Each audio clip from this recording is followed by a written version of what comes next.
আজ আবার চলে এলাম তোমাদের সাথে আরেকটি রেসিপি শেয়ার করতে। সেটা হচ্ছে এগ ডাল। সবার প্রথমে জল বসিয়ে দিয়েছিলাম, তার মধ্যে মুসুর ডাল ধুয়ে রেখেছি সেটাও দিয়ে দিলাম জলের মধ্যে।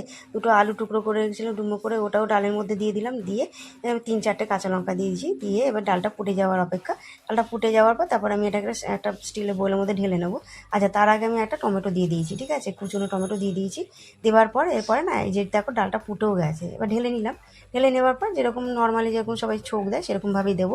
মাঝে মাঝে দেখবে রান্না করতে ইচ্ছে করে না, তখন না একটু মানে মনে হয় যেন একটু ফাঁকি মারি রান্নাতে। ফাঁকি মারার জন্য এই একটাই কাজ আছে, যাই হোক করে একটু রান্না করে দেওয়া। এই রান্নাটা তোমরা করো, অবশ্যই ভালো লাগবে।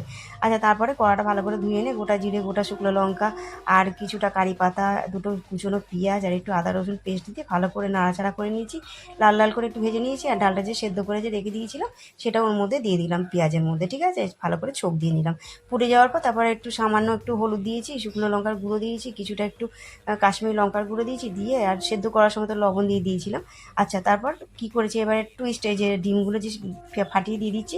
এই যে এটাই হচ্ছে এগ ডাল, ঠিক আছে। তোমরা এইভাবে তৈরি করো, গরম গরম ভাতের সাথে খেয়েও ভীষণ ভালো লাগবে।